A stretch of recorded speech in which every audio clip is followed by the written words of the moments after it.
अस्सलामु अलैकुम वरहमतुल्लाहि वबरकातुहू। जैसा कि ये इम्तियाज़ प्लाम्बवी जो देवबंदियों के आलिम है, मुफ्ती है, पहले आप इनका वीडियो सुन लें। ये किस तरह बरेलवियों पर जो है झूठ बात बोलकर और उसके बाद में बदनाम करने की कोशिश कर रहे हैं। पहले इनका वीडियो देख लें, फिर आगे मैं तबसरा करता हूँ। जिन मौलाना तारिक जमील साहब पर तुम उल्टे सीधे तबसरे कर रहे हो, जलील और न जाने क्या क्या तुम तबसरे कर रहे हो, क्या तुम ये भूल गए कि तुम्हारे मजहब के बानी, तुम्हारे मजहब के मुजद्दिद आला हज़रत ने हुसामुल हरमैन में उलमाए देवबंद के सिलसिले में क्या लिखा? मन शक काफ़ी कुफ्रिहिम व अज़ाबिहिम फ़क़द कफ़र। जो कोई इनके कुफ्र में, इनके अज़ाब में शक करे वो भी काफिर। इसी तरीके से अतारी दरारी में लिखा है, जिसे हमने दिखाया था पहले भी, और आज भी देख लें। देवबंदियों का इस्तेमाल करना, सलाम कलाम करना, ये सब हराम कुफ्र है। अब जब उन लोगों ने खादिम हुसैन रज़वी के मज़ार पर जो लोग मौजूद थे, जिन्होंने मौलाना तारिक जमील साहब का इस्तेमाल किया, सलाम मुसाफा भी हुआ और फिर फातिह खानी भी हुई, इज्तिमाई तौर पर हुई, मौलाना तारिक जमील साहब की दुआ पर हमने आमीन कही। अब ये बताओ, मौलाना तारिक जमील साहब को काफिर समझकर ऐसा किया गया, उनका इस्तेमाल किया गया और सारे रसूम अदा किए गए, या मौलाना तारिक जमील साहब को मुसलमान समझकर ऐसा किया गया? जाहिर सी बात मुसलमान समझकर किया गया।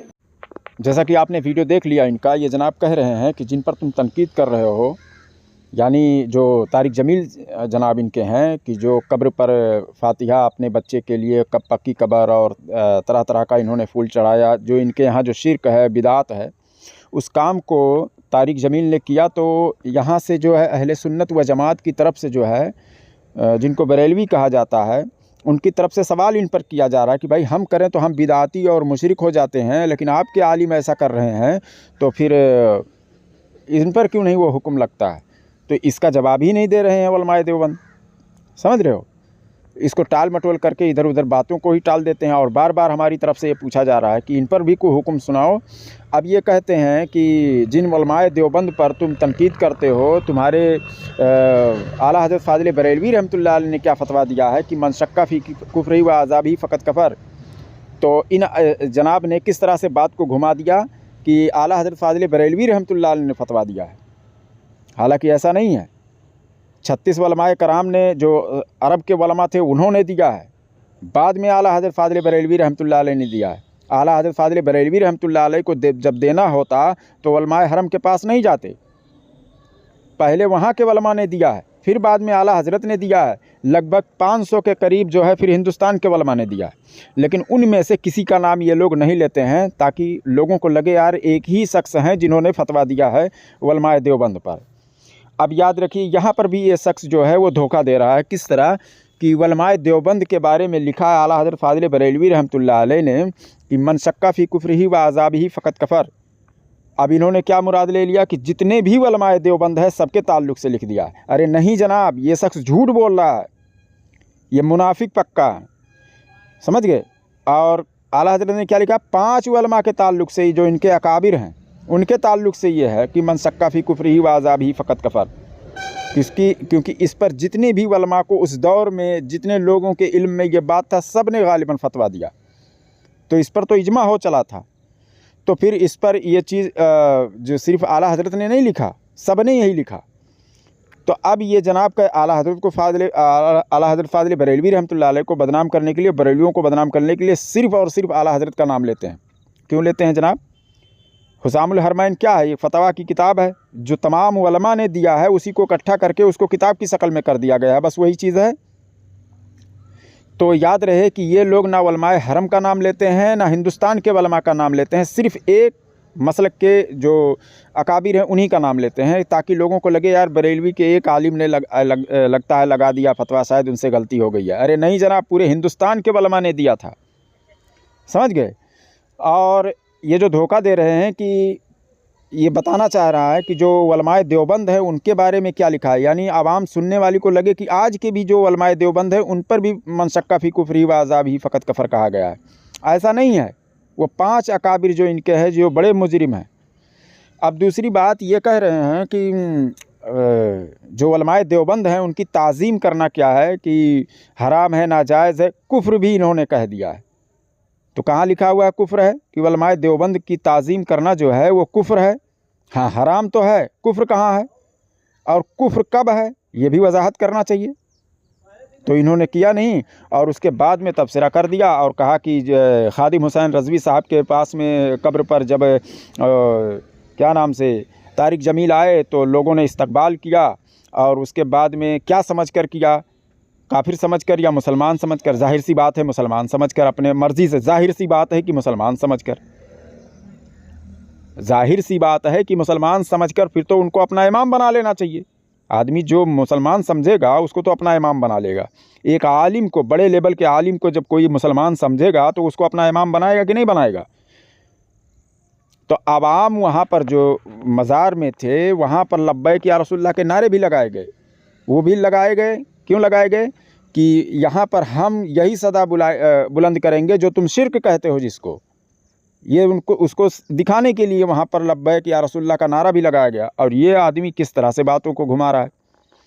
अब उलमाए देवबंद को सबका यानी लोगों को लगे कि यार ऐसा ऐसा बात है, लेकिन इनके उलमा ने जो अपनी किताबों में लिखा है कि या रसूलल्लाह कहने वाले का जो है कत्ल वाजिब है, कत्ल कर दो उन लोगों को जो या रसूलल्लाह सिर्फ कहते हो, उनको कत्ल कर दो और उनके माल को लूट लो, हलाल है, उनका घर द्वार सब बर्बाद कर दो। मैंने वीडियो बनाया था, ऊपर ये इसका मौलवी भी कह रहा है कि अगर मैं वज़ीर आज़म बन जाता तो सारे मज़ार को उड़ा देता बमों से, और मैं ही क्यों, अगर मैं आलिम मुफ्ती होता और लोग हमसे मसला पूछते तो मैं यही हुक्म देता। यानी आगे अगर वो ना बन पाए वज़ीर आज़म तो जो सुनने वाले हैं वो बने, तो समझ लें कि मुफ्ती तारिक मसूद साहब ने फतवा दिया हुआ है कि मैं यही देता। आज ही वो बता रहा है, यानी बमों से उड़ा दो, जो बीच में आए उनको भी उड़ा दो। इनके यहाँ जो है अहले सुन्नत का जो है कत्ल करना जो है वो जायज़ है इनके नज़दीक, और तमाम उम्मत मुसलमान जो या रसूलल्लाह कहती है वो सब मुशरिक है इनके नज़दीक। ये कभी नहीं बताते कि भाई जो मुसलमान हैं, नमाज़ पढ़ते हैं, हज करते हैं, ज़कात करते हैं, वो सब काफिर हैं, ऐसा नहीं कहते हैं। या रसूलल्लाह पर काफिर कहते हैं। तो पूरी बात करो ना, आधी बात करो, आधी बात क्यों करते हो। अब इन्होंने आगे बताते हुए कह दिया कि अब जितने भी लोग क्या नाम से उनकी ताज़ीम किए वो काफिर हो गए। फ़ला आलिम ने अपनी किताब में लिखा, कहाँ लिखा है कि काफिर हो गए। हराम है, लेकिन ये ताज़ीम करना कुफ्र कैसे हो गया, दिखा सकते हो। मेरे वीडियो का जवाब मत देना, क्योंकि फ़ोन नंबर मौजूद है मेरे स्क्रीन पर।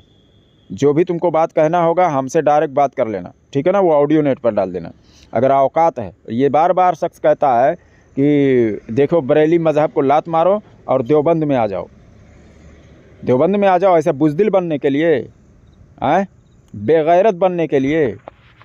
देवबंदी बनोगे तो बेगैरत बनना पड़ेगा कि तुमको सारी ज़िंदगी जो अहले सुन्नत व जमात हनफी बरेलवी ललकारता रहेगा और तुमको बिल में बैठकर तुमको इसी तरह से खुरापात करना पड़ेगा। लेकिन ये नहीं हो पाएगा, तुम्हारे अंदर हिम्मत नहीं हो पाएगी कि मुकाबला कभी कर लें, कभी नहीं। मुकाबला करने की तुम्हारे अंदर हिम्मत ही नहीं है, समझ गए। स्क्रीन पर नंबर है, और मेरे वीडियो का जब तुम वीडियो बनाना तो ये इतना वर्ड ज़रूर उसमें यूज़ करना कि अली खान जो हैं वो कहते हैं कि नंबर स्क्रीन पर मौजूद है, जिसको बात करना हो कॉल करके बात करे। बता रहा हूँ हुज़ूर सल्लल्लाहु अलैहि वसल्लम ने कई दफ़ा फरमाया, जिसमें से एक ये भी है कि हया और ईमान ये दोनों गहरे दोस्त हैं। एक चला जाता है तो दूसरा भी चला जाता है। यानी बेगैरत आदमी हो जाए तो उसके पास ईमान कहाँ बचता है। तो ये बेगैरत हैं देवबंदी, ये सिर्फ वीडियो बनाना जानते हैं कि कुछ जाहिल हैं कि फिर भी वो पूरी तरह से तहकीक करेंगे नहीं और हमारी बात को ले लेंगे और हमारी जो है इज्जत भी बची रह जाएगी। लेकिन असल में ये बेगैरत हैं, ये कभी मुकाबला नहीं कर सकते हैं, समझ गए। अब ये किस तरह से झूठ बोलता है किताबों में कि बदमज़हब यानी जो है देवबंदियों के आलिम की ताज़ीम करना जो है वो कुफ्र है, और हमारी किताबों में लिखा, क्या मालूम कहाँ से दिखा रहा है ये। लेकिन कुफ्र अगर है भी तो क्यों कुफ्र है, कब कुफ्र है, ये भी वजाहत कर देना चाहिए। आधी बात को आवाम को जो है गुमराह करने के लिए आधी बात कर जाता है ये आदमी।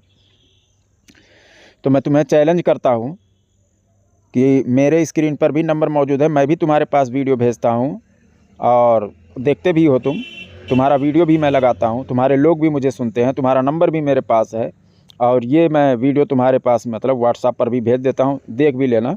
और वीडियो तो बिल्कुल मत बनाना, बुज़दिली का मुजाहरा मत करना।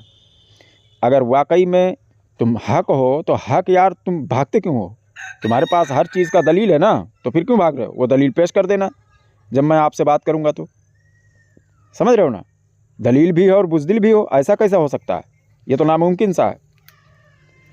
समझ गए कि जो किताबों की रोशनी में बात करता है तो भी भागता फिर ऐसे मज़हब पर लानत है फिर, समझ गए। जो हक पर होता है, जिसके पास किताबों से दलाइल मौजूद है, सब कुछ है, वो कभी नहीं भाग सकता यार, कभी भागी नामुमकिन है, क्योंकि उसके पास दलाइल मौजूद है। तो वो क्यों भागेगा, वो तो किताब दिखाएगा तुरंत। लेकिन जो झूठ बोलता है किताबों के ताल्लुक़ से वो ज़रूर ख़यानत करेगा, भागेगा, बहाना बनाएगा, इसी तरह का से मतलब काम को अंजाम देगा। तो वीडियो अगर आपको अच्छी लगे तो माशाल्लाह सुभान अल्लाह ज़रूर लिखें और अपनी राय ज़रूर पेश करें। और मैं तो भेज ही रहा हूँ ये वीडियो इनके तक, लिंक जो है इनके व्हाट्सएप पे, आप लोग भी भेज देना और आप लोग फ़ोन कॉल करके इनके पास जो है बता देना कि अली ख़ान का जवाब कब दोगे जनाब, वीडियो मत खेलो, कॉल करो, बात करो, ठीक है ना। अस्सलामु अलैकुम व रहमतुल्लाहि व बरकातुहू।